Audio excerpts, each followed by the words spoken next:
Welcome to my third vlog, which will be more an in-depth evaluation of my own coaching session, exploring the coaching process and behaviours that go on within. This one. So what I will be doing is shouting out a coloured cone. Okay? So when I shout a coloured cone, you've got to get there as quick as possible.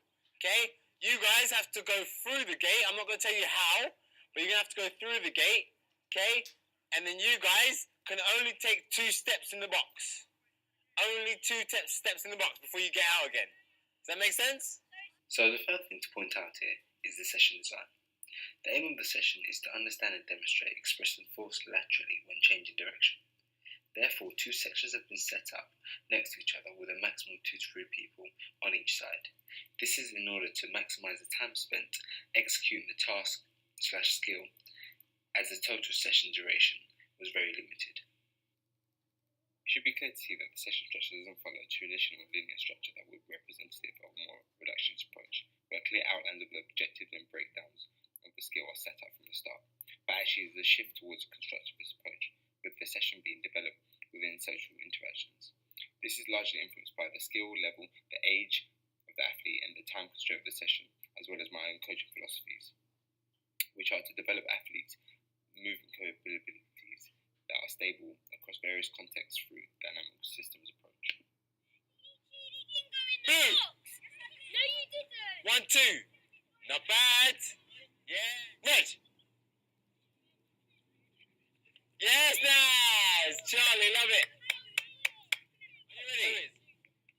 Blue. 1, 2. Okay.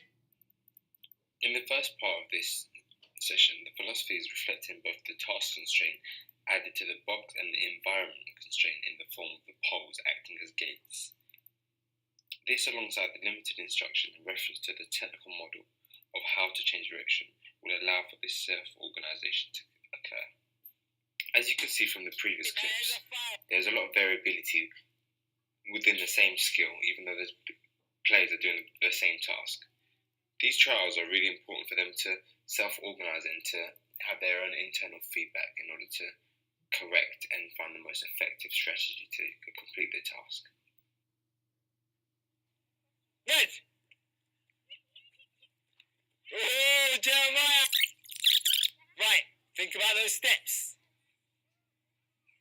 Blue. Right. No one gets point. None of you took 3 steps. You took 1 step, and Naz, you just kicked the cone. Red. Water, fantastic, water.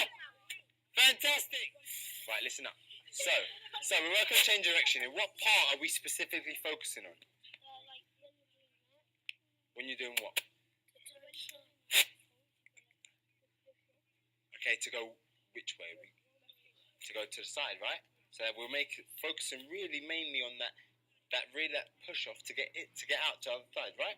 Okay, that's what I want you guys to focus on today, and hopefully you guys understood that. How does this one force you to do that? How does this one force you to do that?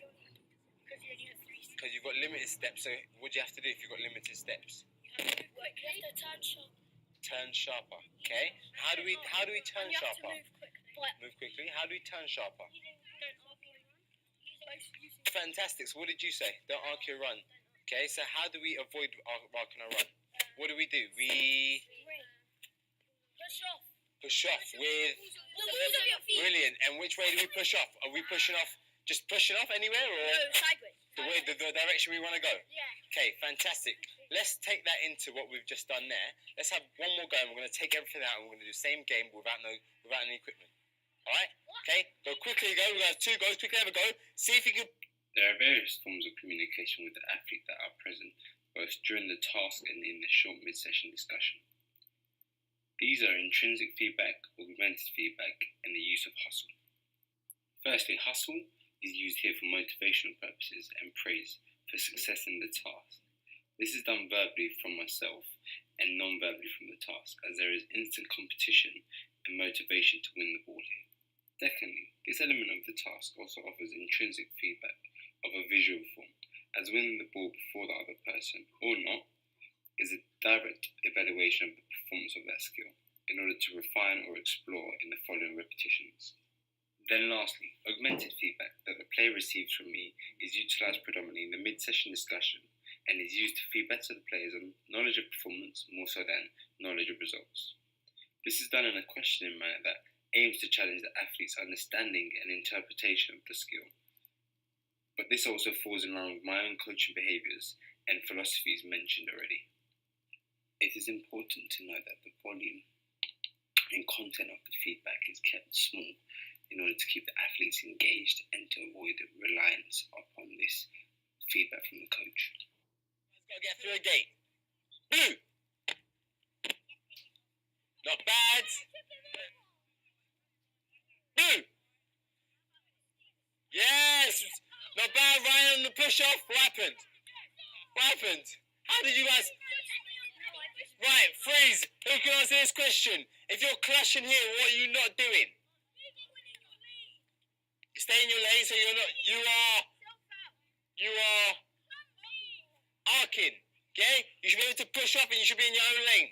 So no one should be hitting each other, even on this one. Ready? 2 more. What we see here from the athlete following the feedback provided is that there isn't a huge change in the skill.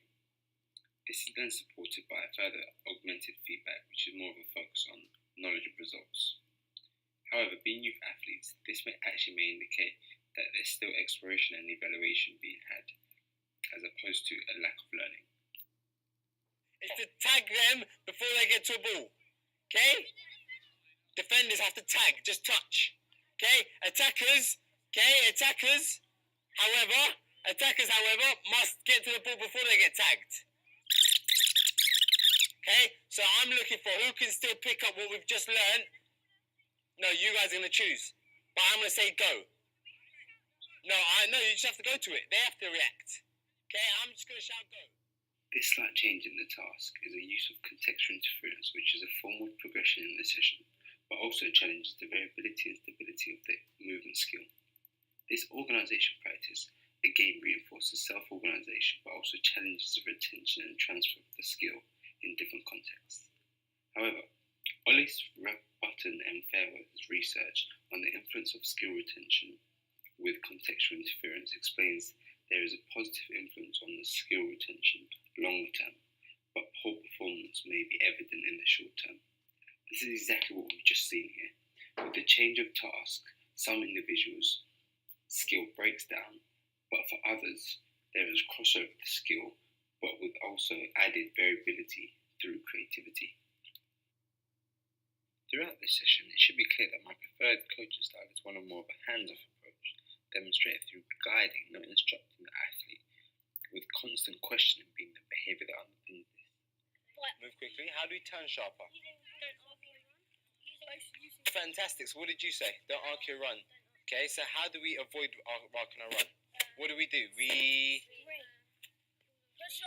push off with brilliant. However, I want to focus on the detail in the questioning. Currently, the questioning elicits more of an explicit learning strategy, as the focus is tailored towards understanding the technical model of change of direction. Although there will be more conscious understanding of what is needed to perform the skill, shifting learning strategies to more implicit learning may be better.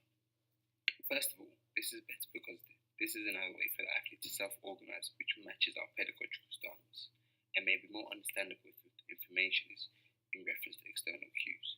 And at this age, it is less likely that they have developed enough skill or body awareness to make technical changes from implicit information. In support of this notion, experimental motor learning research discovered that those individuals that have developed skills through explicit strategies were more likely to break down when taken back into sporting context, compared to those who learned implicitly through analogies and metaphors, which is exactly what could be implemented in this session. Furthermore, research also goes on to explain that these explicit strategies may also hinder the important intrinsic feedback that goes on when implicitly learning. This scenario shows that athletes going through the expected movement themselves. This choice from the athletes would suggest that they see the value in the demonstration as they are exhibiting direct and indirect observation that the observational learning theory explains. This could have been handled better by providing a demonstration of the movement given by me to ensure that it is of high skill, as this affects the influence of demonstrations as a resource. It's It is important to note that the negatives of this are constraining the athlete by limiting the opportunity to explore the skill, but also may shift the focus away from the end outcome too much, and it is highly dependent on the perception of the movement from that individual. Yet the positives are reinforcement of verbal cues, maybe motivational amongst less skilled athletes, and some individuals learn better this way. From the planning right through to the session reflections, this whole coaching process was influenced largely by controllable factors such as my own coaching philosophies and behaviours, but also controllable factors such as the age of the athlete, time available, and the football culture in which this session sits in. Christian's literature outlines that these are interdependent factors that influence session design, session structure, and reflection. This complex aspect involved in the coaching process are the exact reason why the process should not be viewed as a step-by-step process, but actually very continuous.